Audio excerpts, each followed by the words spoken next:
Hello, everyone. Welcome to the UpRev Ninja Podcast. If this is your first time listening, thanks for joining us. This show is produced each week with the single intent of discovering the tips, tricks, hacks, and lessons learned from our guests that has catapulted them into living the best version of themselves. Join your host, Tom Hudson, as he continues his search for the best methods to UpRev his life. Now, let's dive into the show. Hey, welcome to the UpRev Ninja Podcast. Today, I interview Tom Schwab, who's the founder of Interview Valet. Tom Schwab knows how to build an online business. His marketing at its heart is starting a conversation with someone who could be an ideal customer. Tom helps small business owners, entrepreneurs, and solopreneurs get featured on leading podcasts their prospects are always listening to. Then he shows them how to turn listeners into customers.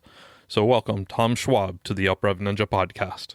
Hey, welcome to the UpRev Ninja Podcast. Today I've got Tom Schwab with me today. Hey, Tom, how you doing? Hey, Tom, I am thrilled to be here. And, when you find somebody else named Tom, you got an immediate friend right there. Absolutely. I'll remember your name throughout this interview. So I've got that one down. I've got that in lockstep. So I've already read your bio out to my audience, but, I know you were a nuclear engineer from the Navy. You've got this business. You went from... I don't know, you've kind of done a few things, and you mentioned just in our pre-interview that you worked for a competitor of who I work for today. So, but tell me how you got to where you are today. I mean, that's always a weird question to ask somebody that's 50 years old, and I'll try not to make the answer 50 years long. But to me, it all makes sense looking backwards. I grew up a Midwestern kid in the Chicagoland area. The farthest west I'd been was the Mississippi River. The farthest east was Indiana. My world was small, and then I was blessed to have the opportunity to go to the U.S. Naval Academy, see the world. Thank you for all the U.S. taxpayers that paid for my education. And my first job out of college was running nuclear power plants. And I loved it. I learned so much. And I think that's the thing that probably defined the things mostly in my life is that you can break things down into systems and make them teachable, reproducible. And I think that's really where I look at my business success has come from with that. Right now there's, 22-year-old people with high school educations that are running nuclear power plants. And, right. They're very motivated. They're very talented, but, they're doing it because there's a great system there and they're following the system. So after leaving the military, I started to work in Fortune 500 company, medical device company, and loved that. Started in the engineering side, then went to operations, and then sales and marketing. Loved that, and then had the opportunity to start my own distributorship, which I sold back, and then start my own company. And one of the things that I saw was that, the rules had changed. From the standpoint of marketing's the same as it's always been. It's the same for our grandparents as it is for our grandchildren. Marketing is just starting a conversation with somebody that could be an ideal client. Right. But one of the things that I saw was that the tools, how we use that, are different. And so we started using something called inbound marketing. And when that first started, I had read the book by two smart guys out of Boston there, MIT, that were starting a company. And I remember talking with one of the founders and saying, has anybody ever used, this content, to attract and engage and delight people for e-commerce? And he's like, not that I know of, but it should work. So I looked at it and said, let's see how it works. And so we built our first company up, built that up and sold that. And that was built up with, content. At that time that was blogs. As I helped other people about 4 years ago, one of the things I noticed is that blogs weren't working nearly as well, but man, everybody was listening to podcasts. And, if anybody's ever said doing a podcast is easy, means they've never done it or never done it well, because the great ones make it look easy. And I looked at it and thought, wow, that's a lot of work to do your own podcast. So could there be a way to be on other people's podcast and use that as the content, to tell your story, to engage with people that could be an ideal customer. And as we did that, as we tested it, as we refined it, and then helped a lot of clients with it. One of the things that they kept saying is, I want to be the guest, you take care of all the rest. And that's really where our current company, Interview Valet, has come from. It's a full service, concierge level service that allows people or helps people get in front of their ideal audience so that they can, tell their story, connect with ideal customers, and really grow their business. Wow. Yeah, you said something early on in there just about creating a process and being able to follow it and, iterate on that process. And I completely agree with you. I mean, I've got a, ops background myself, medical device, IT, quality. So I kind of covered the functions you didn't cover. I noticed both of us moved away from finance, but regardless, I definitely believe, if you can take a process and just always continuously improve it, it'll take you a very long ways. And obviously, be open to feedback from other folks as well. So very much so. And, even like now with podcasting, you're just getting new ideas, hearing what works, what doesn't work. And I've always said, I'm not the smartest guy in the world. As far as a business owner, I've got an opinion, but the true answers come from the clients and the customers. So now we can get this feedback from them all the time. And so just being smart enough to know right answer when told. So when they love something, do more and more of that. When they loathe it, stop doing that. Yeah, analytics will run my life here soon. So Tom, I mean, you've had quite a journey there, the different career paths that you've gone by. And I guess, light bulb moments, aha moments, what made you jump from, going from being a nuke to, medical device to, starting, being an entrepreneur and going with the current business that you have today? Tom, I think I can always trace it back to this idea of having a stable job and a stable industry and a stable career. When I joined the military, that was my hope or my desire or my plan that, I started, got commissioned when I was 21. I figured, I'd be an old man at 41 and retire at that point. Yep. And that was the way it was done. And much like today, anybody that remembers, right around 1992, that's when peace broke out. Right. The evil empire, the Soviet Union, disintegrated. And with that, just like today, there's a lot of great people in the military that look and saying, I don't see the advancement. I don't see the career opportunities as much.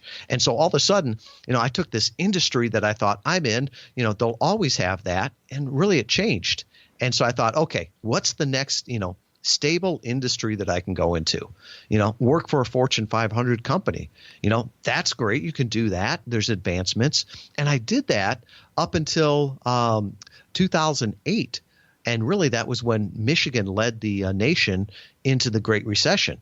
And here I've got this, what I considered job security and stability. And all of a sudden the manufacturer came to me and said, we want to cut out the middleman of working through distributors. We want to sell direct. And I totally understood why it made sense. But then I looked in the mirror and I said, hey, I look like the middleman.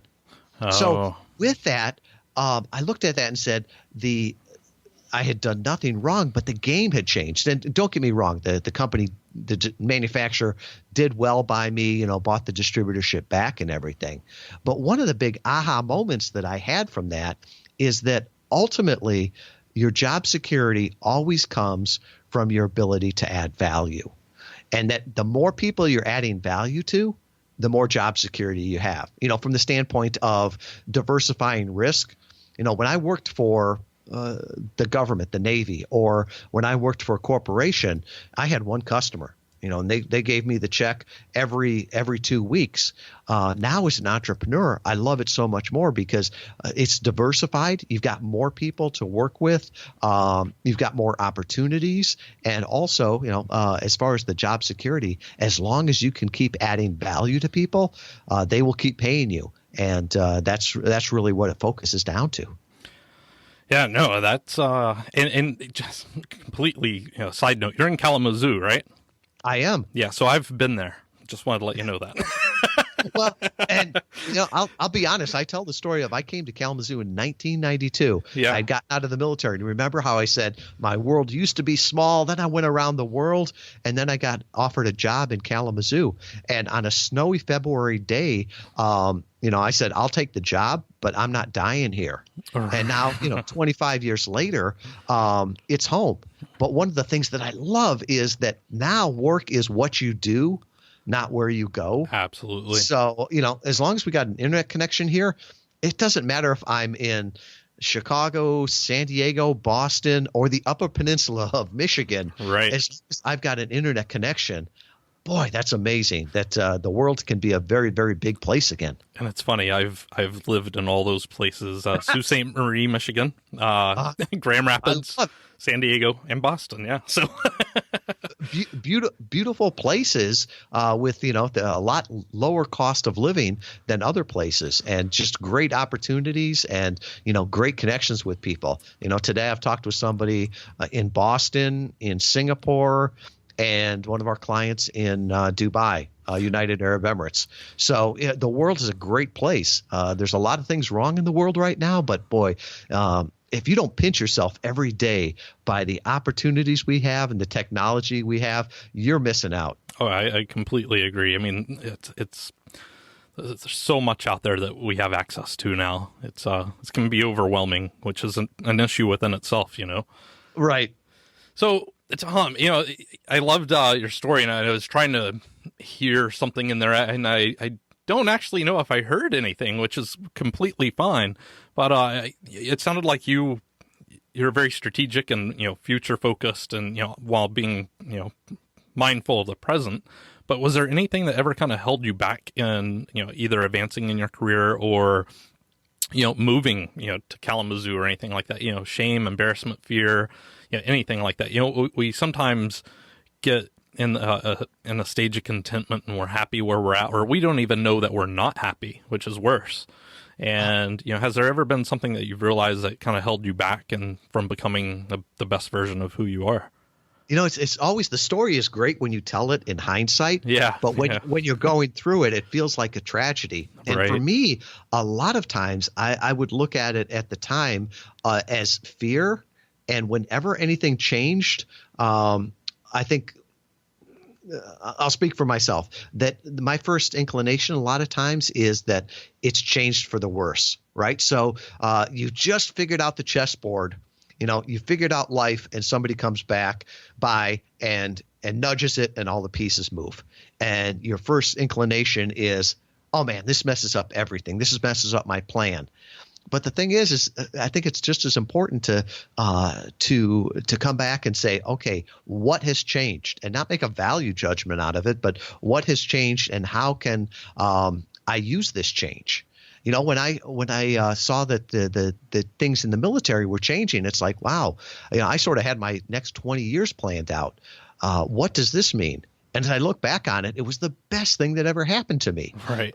The same way with, selling the distributorship back. All of those things. Change brings opportunity. You can decide if that's a bad opportunity or a good opportunity. But I think from that standpoint, sometimes it feels like, the world changed. I just got the wind knocked out of me. Well, chances are everybody just got the wind knocked out of them by that change. What are you going to do with it now?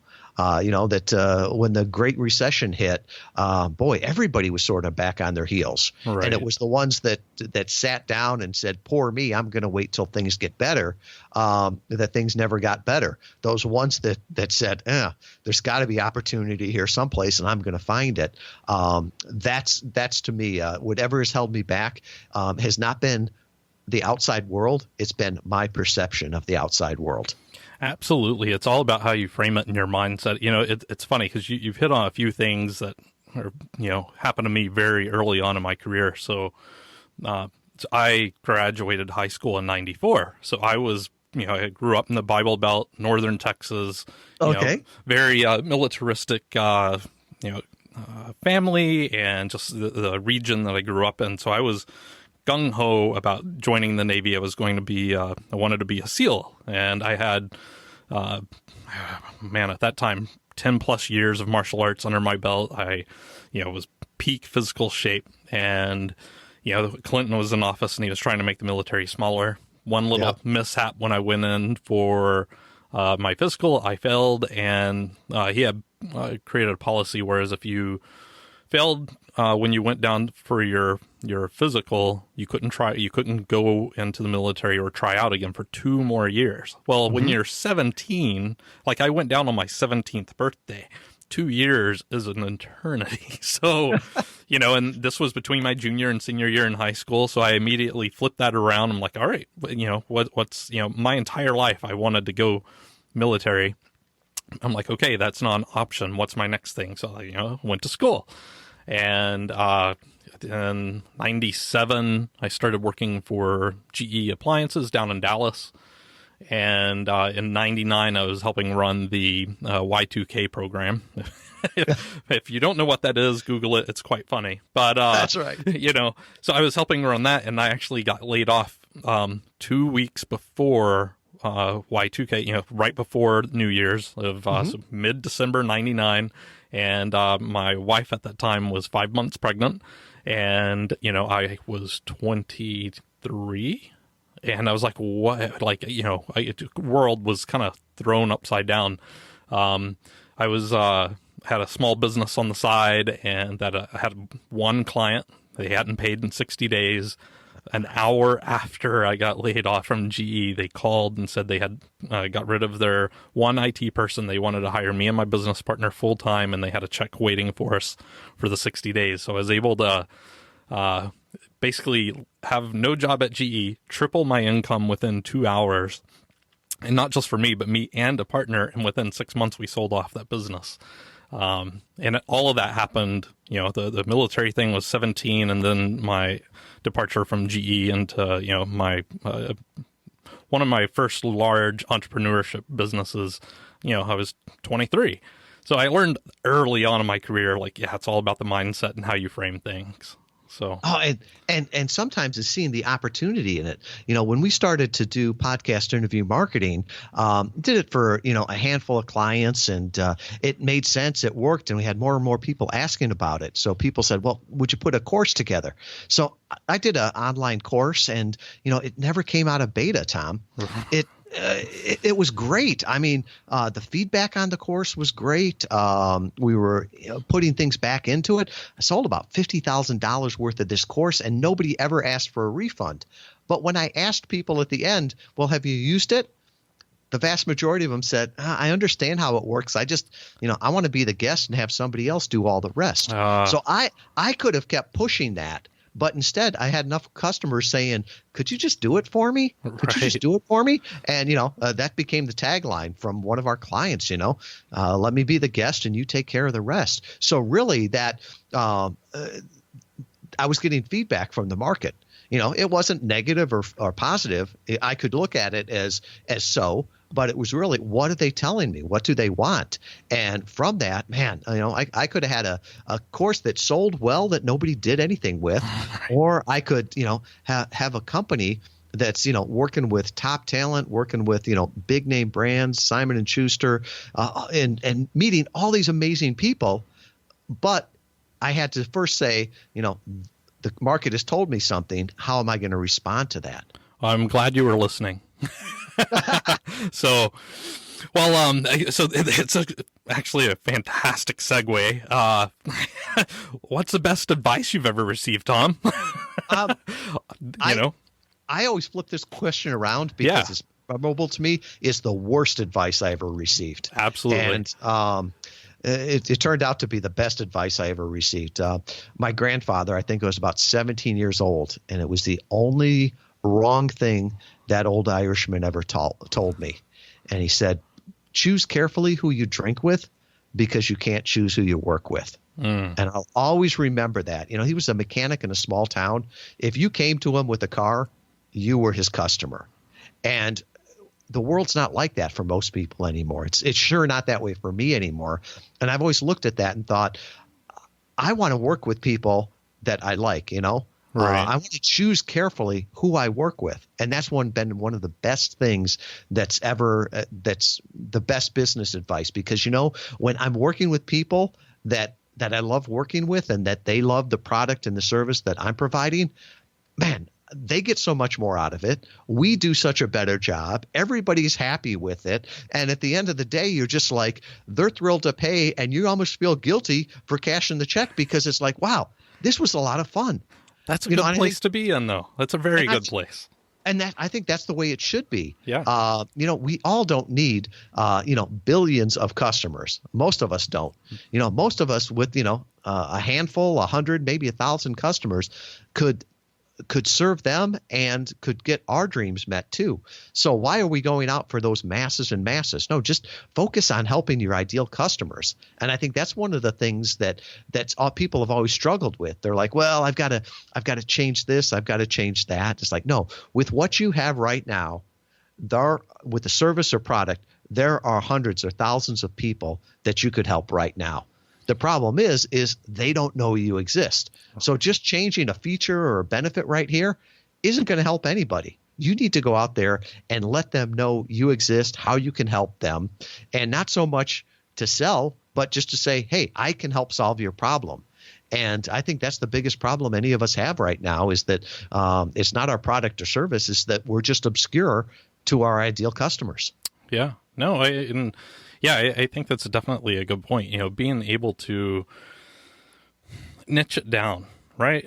And, if I try to serve 1 million people versus 100, I'll get value and they'll get value out of it. But if I can niche it down to really focus on those, 100 people, it's going to change their lives in such a different way. Whereas 1 million people, they're probably passively listening, like going back to your, the e-course that you developed, they'll probably consume it, but they'll never take anything actionable and execute against it. So. Exactly. And the other day I was talking to a guy who was a professional comedian and wanted to know more about podcast interview marketing and explained it to him. And at the end, I'm like, I'm sure this would work for you to, get more fans, sell more events and get, go from really being obscure to acclaimed. And he's like, great. How can we start working together? And I looked at it and said, well, we don't focus on your vertical. We focus on business, faith and Christianity, and health and nutrition and wellness. And I said, so we don't focus on your vertical. So, here, I wrote a book. I'll give you a copy. You can learn everything in there and you can do it yourself. And he's like, well, what would it take for you to work with me? And I said, well, you probably have to get us like 50 more clients just like you. Right. And to go into that vertical because there's no synergy there. He wanted to give me money, but I just realized that, that's not the ideal person for us. I know where our zone of genius is. And sometimes the hardest part is to say, no, this is our zone of genius. And thank you very much. This is not what we do. It doesn't mean you're bad. Doesn't mean I'm bad. But it just doesn't mean that we can serve each other well. Right. And I hope a lot of people that, hear that message definitely take it in a positive way because, when you're told no, that's definitely not a bad thing. It just, you're trying to get to the ideal client or the ideal, customer or whatever. I mean, we've all faced rejection in one form or another. And as long as you take it, it's not about you personally and you can, take that as like, okay, a saying me and some of my friends have is, they wanted pizza tonight and you're offering Chinese food and, okay, they don't want the Chinese food. That's okay. They will find the person that links them up perfectly. So, right. And if you can tell them the best Chinese restaurant down the street, you've helped them. Right. And in this world, if you want to call it karma or reciprocity or whatever, we all win when we work together. So if we're not a good fit, I will always recommend somebody that is. I heard, in fact, it was a friend of mine that's out of Boston, Nick Pavlidis. He's a great ghostwriter, and he calls it a profitable distraction. There's so many times in business and in life that somebody will offer you, hey, could you do this job? And the answer is, yeah, I could do it. But does it get me to where I want to go and where I need to go? Is it the next step or is it just a profitable distraction? Yeah, I think I already know what I'm going to name the show, Tom. A couple of minutes, just about a minute ago, you said, I think, a perfect quote. If and I'm not going to be able to say it verbatim now, but around, if we can help each other, then we're all going to win, right? I completely agree with that. And you stated this. This is kind of a theme throughout here, where we don't have to live where we work. Especially in the e-commerce, internet economy, or as long as we have internet connection, a lot of us can work remotely. I mean, obviously, some teachers and nurses, stuff like that's not a possibility. But this whole globalization, my customers can be anywhere and everywhere. There's 7.5 billion people on this planet, I think, now. And absolutely, as long as we treat each other decently, and we try to help each other in that positive way, it's a huge win for all of us involved. So yeah, and we've got clients throughout the world. All of our team is geographically remote, so they're in the U.S., but not everybody lives in Kalamazoo, Michigan. Imagine that. Not every creative person wants to, right? And that's great. And when we brought our new CMO on, I told him, this is your job. And the reason he got the job is because was his philosophy too, is that your job is to make all of our clients successful, right? So if we can use podcasts, targeted podcasts, to help them reach all their goals easily, reproducibly, all the rest of this, I said, if we do all of that, we'll make all of our goals. So with that, it's that Zig Ziglar. If you help enough people reach their goals, you'll reach yours. Yeah. I think there's something magic about that. Yeah, I agree. So what about, tell me about what you do on tricks, hacks. And it's not that I believe in a silver bullet that, gets us all to, nirvana or enlightenment or whatever term you might use. But I do believe that we all have certain habits that we use that helps improve, facets of our lives, whether that be journaling, meditation, exercise, eating dinner together as a family, anything like that. Do you have something like that you really encourage other people to use, or not even that, something that you really feel benefits you and, those in your life? Totally. And I call it cross-pollination. In nature, the only way that you get fruit out of plants and trees or whatever is through cross-pollination. And I think the same is true for us, for humans, that the only way you're going to bear fruit in your life is to have new ideas into your life, right? Somebody says the only difference in your life is going to be the people you meet and the books you read. Right. And I think that's true. And it's too easily now you can insulate yourself and only be exposed to things that reinforce what you already believe. And the world is a great place. It's, anything that you want, you can pretty much access, right? So as far as if you're isolated or ignorant, it's by choice. Right. I think it's MIT puts all their courses up there for free. Yeah. So if you want new ideas, go take some courses at MIT. It doesn't cost anything. If you want to learn new things, well, you could go to a conference and hear all these people. And I love doing that. Or why don't you just go on a podcast and listen to them, or be interviewed on a podcast? All of those things, that cross-pollination of ideas, I think that is the thing that I can point to that's had the biggest impact on my life. And if you look at it, what do they call solitary confinement? I think the Supreme Court has called that cruel and unusual punishment. Right. But how many of us do that to ourselves? And you've got the keys to a better life just by cross-pollination. No, and I think that's a fantastic advice. And, again, there's so, with TED Talks and podcasts, there's just so much content that you can consume. You go back to, thousands of years ago, where your village was no more than 150 people, and that was your entire existence. And yes. Everyone you knew. I mean, I live in a town of 20,000 people. I probably walk by, I don't know, more than 150 people a day. And it's almost, I don't know, ironic. It's almost like a paradox. Back then, when you had 150 people in your village, you probably did interact with every single one of them. You got, potatoes from one, you got your chickens from the other, you got your, sandals from someone else. Today, like, no one wants to leave the home. When they do, they're just walking down the street with their cell phone looking down, and it's so bizarre, just how different it is. So, well, what about books? What's a book that's been pretty pivotal for you, Tom? I would have to say one of the biggest ones over the last year has been The 12-Week Year by Brian Moran. Okay. Okay. I've heard this before. Yeah.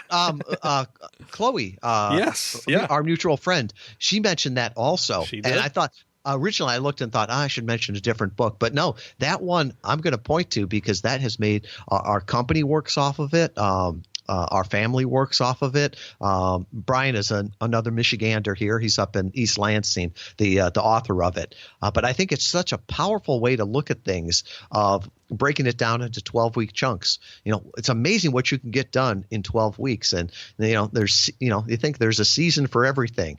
If you want to plant a garden, you don't say, well, I've got 12 months to do this. It's like, no, you've got to do it in planting season. And, it's so fun to do that. In fact, we're just in early July recording this, and our company just celebrated on June 30th. We called it New Year's Eve. Oh. And because that was the end of our 12-week year, and we're coming into our next 12-week year. And it's just been an amazing book and also amazing way to look at life. Well, it's definitely on my list of things to do. And it's funny, for my podcast, I definitely am looking at things quarterly like that. And from a personal perspective, my wife and I put together around Christmas time, we put together what we're going to do for the upcoming year, and we break it down month by month. Obviously, the first 2 to 3 months of the year, it's pretty, fleshed out. We've got quite a lot, and as the year kind of goes, it's like less and less and less. But it's something we go over and we review, and as the year comes, we're like, oh yeah, okay, so September's coming up. What do we want to do? But I hear what you and Chloe had mentioned on that prior podcast with her about the 12-week year. So it's definitely something I want to look into. It sounds probably less anxiety and stressful, to be honest with you. So. Oh, it is, especially coming from the corporate world where you remember what Q4 was like. Oh yeah. There's no need for that. You can live your life more balanced on that, and also celebrate more victories. I love New Year's Eve, and right. To celebrate it 4 times a year is great. That is good. Yeah. Well, so what about experiences, Tom? You've done quite a lot in your life, but what do you feel has really helped push you out of your comfort zone? I'll leave it like that. Sure. And I've struggled with this because I don't know if comfort is a good thing or not. I've never grown when I was comfortable. Right. And sometimes I look and say, am I comfortable or am I lazy? And I don't know a good definition of how to say what is one and not the other. So even when I do vacation or recreation or rest, it's intentional and planned, and I think it's very, very important. But I don't know that I ever want to be comfortable. I don't know if I'll be comfortable in a pine box someday. But that may be the first time I'm actually saying I'm comfortable. There's no more after this. I love your perspective on that question, and I'm loving the interview process here with you and all of my prior guests, because when I ask some of these questions, their perspective, and my undergrad's in organizational leadership, so I get different lenses and filters people look at things through. I'm like, oh, wow, that's a great answer, Tom, and I love that perspective. Thank you for sharing that with me. So, we've never fully arrived, right? We're always trying to get better. Any different facet of our life, be it financial, relationships, physical, whatever. What are you currently working on in your life? I'm working on the only thing that I have any control over. Okay. And that's me. Awesome. Great. Right. And earlier in life, I tried to change the world, tried to do a lot of different things. And one of the things I realized that the better I got, the better my world got. And even as a company, right? Interview Valet, we've grown, but I'm still the limit to that company. So, the more I can delegate, the more I can empower, the more I can build up the team and the leaders that we have, the better we can do. And so I always look at that and saying that, working on yourself is always the best thing that you can do. Yeah, there's the ROI is you can't calculate it, so positive. So completely agree. So what do you have for habits, like personal, daily habits or weekly habits that you feel contribute to that continual growth? To me, it's part of it is that systems mentality.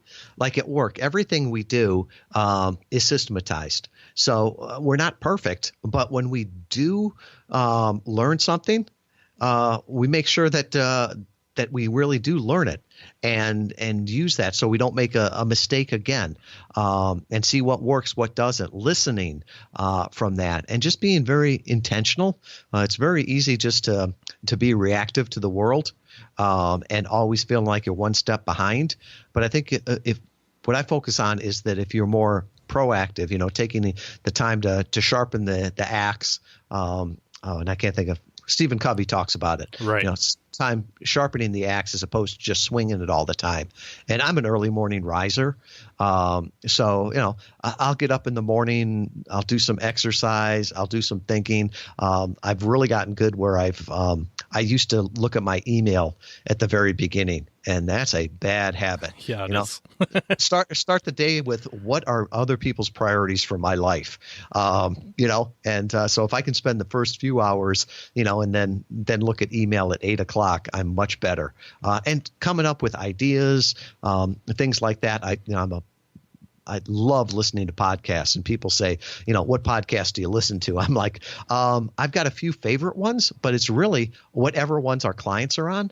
Right. And so a lot of times their first couple of podcasts, their concierge will say, hey, could you listen to this and give them some feedback? And it's like, I love to, because I get to listen or learn more about them, but I also get exposed to a podcast that I probably never would have stumbled across. And that idea of always learning something new, that's just amazing. So those are the habits that I really focus on to grow myself and be a better person. Yeah, I love podcasts. I've been listening to podcasts, I don't know, 10 years maybe, or 8 years, something like that. And, Apple just, what was it, last month, gave an update, and they're making some changes to how podcasts are stored in iTunes, and sounds like some pretty cool stuff coming down the pike. But I want to say they have over 400,000 podcasts in their store, with 1,000 being added a week now, if I remember right. And I'm just like, yeah, that's so much content, and I think there is, there's a negative to this, because I personally have ran into this. Like, I'll sit there and consume, but I'll never take action. And, I won't sit there and like reflect on what it is I listen to. Now, obviously some shows are for entertainment and you don't have to do that.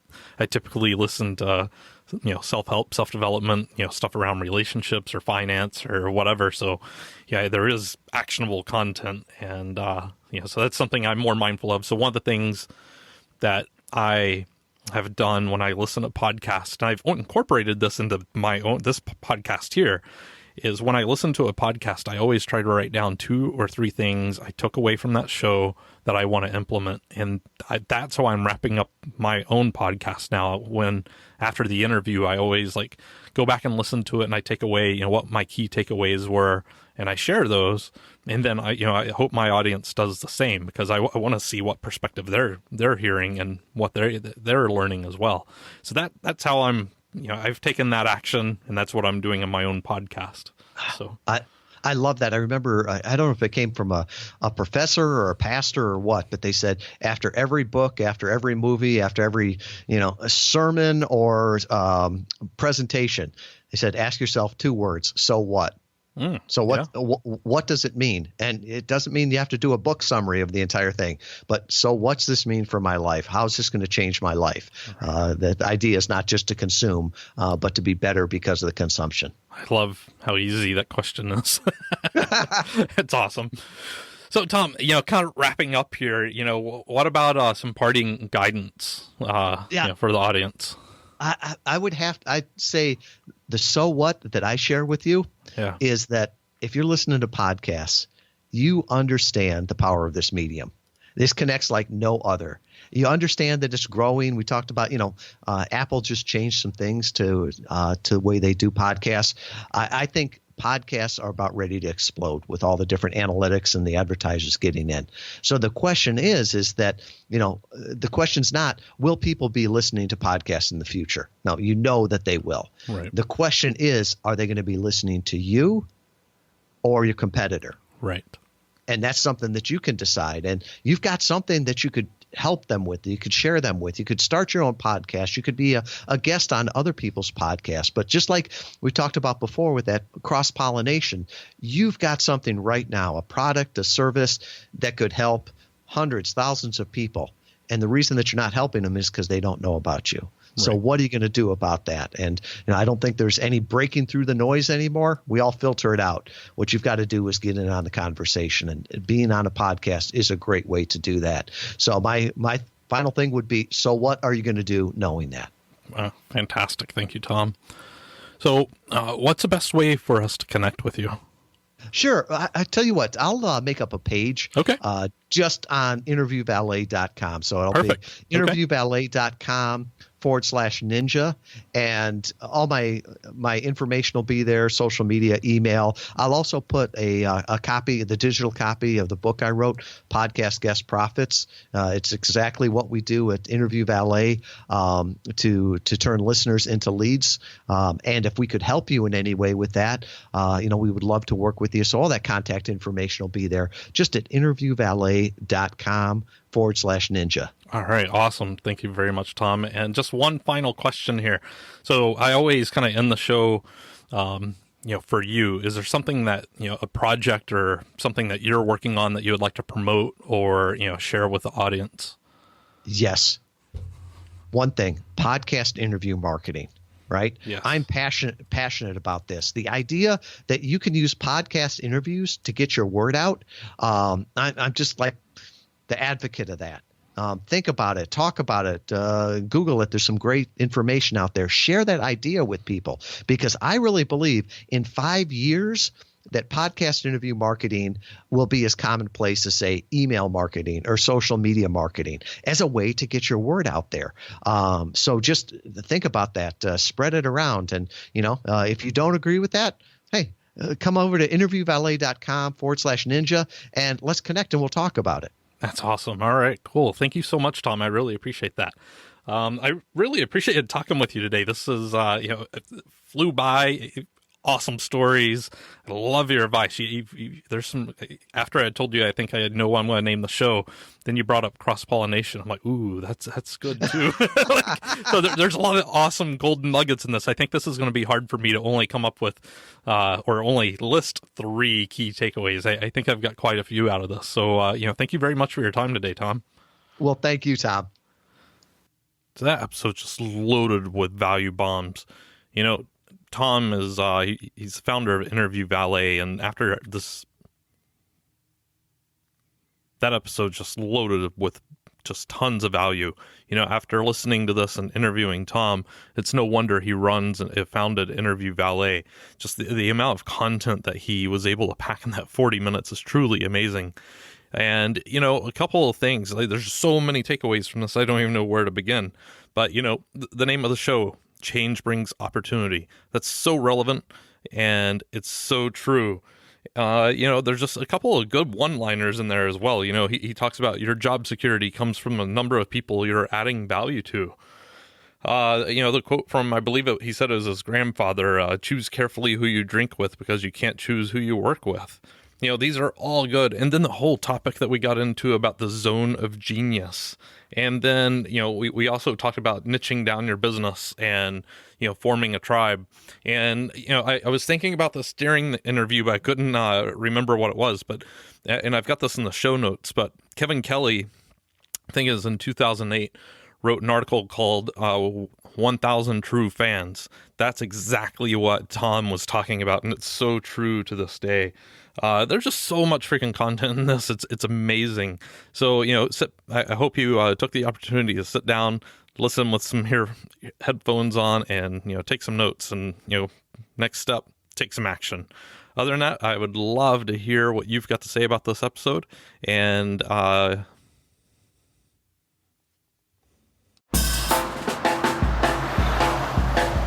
Thanks for listening to the UpRev Ninja podcast with your host, Tom Hudson. Navigate to our website at uprev.ninja today, where you will find additional resources to help you discover the best version of you. While you're there, join our newsletter and join the discussion on your favorite social media platforms. We've got some awesome guests lined up to share with us how they are becoming the best versions of themselves. Again, thank you for listening. Now it's time to go out and uprev your life.